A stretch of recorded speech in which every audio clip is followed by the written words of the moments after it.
Hidup punya cara yang unik untuk membuka pintu kesempatan tanpa batas. Halo semuanya, nama saya Michael. Selamat datang di channel saya, Sikutu Buku. Kali ini saya tidak membahas buku, tapi membahas soal kisah inspiratif dari Ian Combe, yang merupakan salah satu pendiri dari WhatsApp. Sebelum kita mulai, buat kalian yang mau support channel ini agar terus berkarya, caranya gampang banget. Kalian cukup klik subscribe dan nyalakan loncengnya. Dukungan kalian membantu banget supaya kita bisa rutin posting dan bersama-sama belajar di channel ini. Kisah Ian Combe bukanlah seperti kisah pendiri startup yang lahir dari keluarga kaya raya.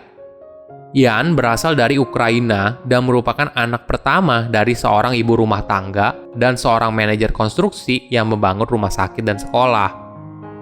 Namun, pada umur 16 tahun, Ian terpaksa menjadi imigran dari Eropa ke Amerika Serikat bersama ibu dan neneknya.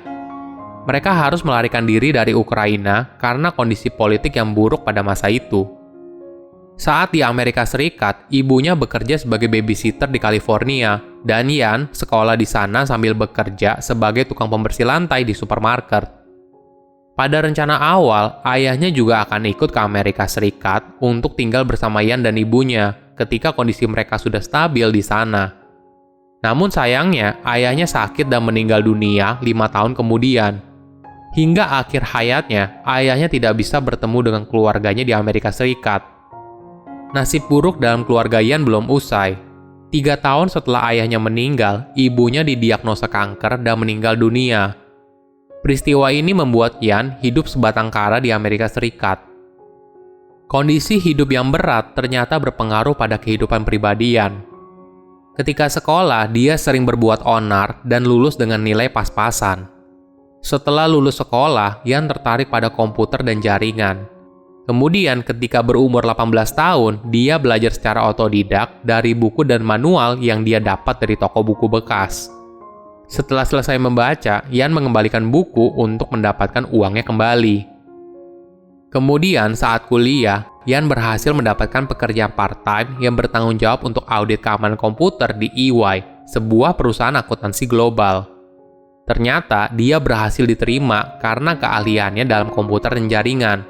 Bahkan sebelumnya dia aktif dalam grup online network dan komunitas hacker. Di EY, Ian bertemu dengan Brian Acton yang merupakan karyawan dari Yahoo. Di kemudian hari, Brian Acton adalah co-founder Ian dalam mendirikan WhatsApp.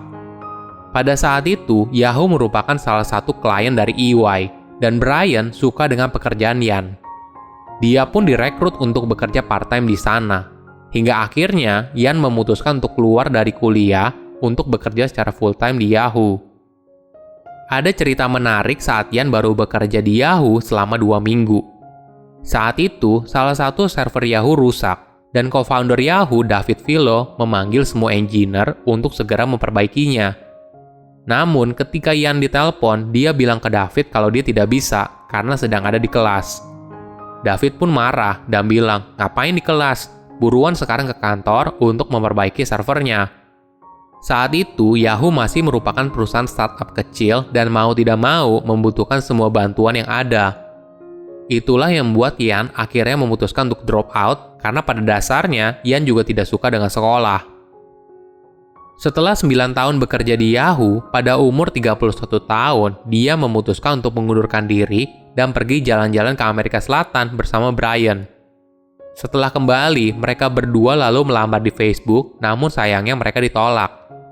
Kemudian pada awal tahun 2009, Ian membeli sebuah iPhone dan menyadari potensi besar dari App Store yang mampu mengubah industri apps secara keseluruhan. Kesempatan ini tidak disia-siakan oleh Ian. Dia langsung bekerja untuk menciptakan sebuah aplikasi yang dia beri nama WhatsApp. Ian memilih nama ini karena memiliki kesamaan pelafalan seperti WhatsApp. Ide awal dari WhatsApp adalah untuk menaruh status di samping nama seseorang. Jadi, semua orang di dalam kontak HP kita tahu status kita sekarang. Misalnya sedang telepon, dalam kondisi lowbat, atau misalnya bisa seperti pesan sedang di gym. Ini merupakan proyek yang cukup ambisius bagi Ian. Dia telah menghabiskan waktu berbulan-bulan, tapi hasilnya belum juga bagus. Di tahun awal WhatsApp didirikan, aplikasinya sering crash dan error. Kendala lain yaitu jumlah pengguna WhatsApp yang masih sedikit. Pada masa itu, Yan sempat terpikir untuk menyerah dan mencari kerja lagi.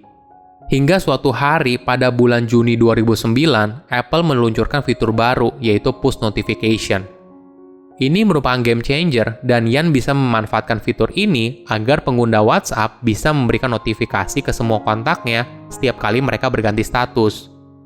Perlahan-lahan, fungsi WhatsApp pun berubah di mata penggunanya. Dari hanya aplikasi berbagi status, mereka mulai menggunakannya sebagai aplikasi pesan instan. Misalnya mereka buat status, apa kabar, dan kemudian ada orang yang menjawab. Ketika melihat perubahan ini, Yan baru sadar kalau secara tidak sengaja dia telah menciptakan sebuah aplikasi pesan instan. Selanjutnya, Yan meluncurkan WhatsApp 2.0 dengan tambahan fitur pengiriman pesan. Pembaruan ini membuat pengguna aktif WhatsApp meningkat hingga 250.000 pengguna. Pada masa itu, layanan pesan yang gratis adalah BBM, tapi hanya bisa dipakai oleh pengguna BlackBerry. WhatsApp mulai diminati oleh para pengguna karena menggunakan nomor telepon sebagai alat loginnya, bukan berdasarkan perangkat tertentu. Dari situ, popularitas WhatsApp semakin meningkat di kalangan pengguna iPhone. Ditambah lagi, banyak perangkat handphone mulai menggunakan sistem Android, dan antusiasme orang terhadap BBM sudah menurun.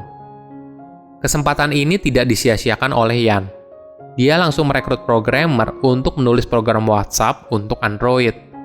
Awalnya programmer itu skeptis, tapi Yan menjelaskan, setiap negara memiliki tarif yang berbeda untuk harga pengiriman sebuah SMS. Bagaimana kalau kita bisa membuatnya gratis? Pemikiran programmer itu berubah setelah dia melihat pertumbuhan pengguna WhatsApp yang naik secara signifikan. Hingga pada tahun 2014, Mark Zuckerberg mengakuisisi WhatsApp dari Yan dan Brian dengan nilai $19 miliar. Padahal 7 tahun sebelumnya, Yan dan Brian pernah melamar di Facebook dan ditolak. Dari kisah hidup Yan, saya melihat ada beberapa pesan berharga. Pertama, fokus pada satu hal. Yan merupakan orang yang sangat fokus. Dia sangat serius mengerjakan apa yang dia sukai. Coba bayangkan, apabila dia tidak bisa mempunyai fokus yang luar biasa, tidak mungkin dia bisa belajar komputer dan jaringan secara otodidak. Selain itu, aplikasi WhatsApp boleh dibilang memiliki fungsi yang sederhana. Fungsinya hanya satu, yaitu sebagai pesan instan dan menghubungkan satu orang dengan orang lain. Kedua, punya prinsip yang kuat. Setelah WhatsApp diakuisisi oleh Facebook, 4 tahun kemudian, Yan memutuskan untuk mengundurkan diri dari jajaran direksi Facebook. Keputusan ini Yan ambil karena dia bersikeras tidak ingin ada iklan di dalam WhatsApp.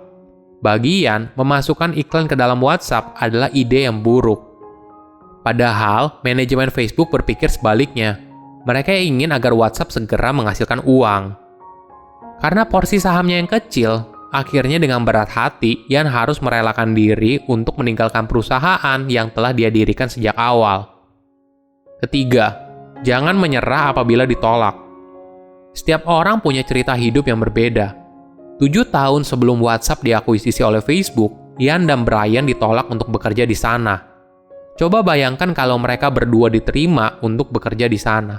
Mungkin saja tidak akan ada WhatsApp.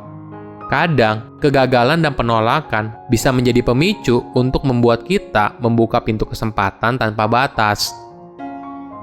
Kesuksesan berasal dari kemampuan kita untuk fokus pada satu hal. Lakukan apa yang kamu suka dengan sepenuh hati, hingga suatu hari akan ada keajaiban yang muncul. Silahkan komen di kolom komentar pelajaran apa yang kalian dapat ketika tahu informasi ini.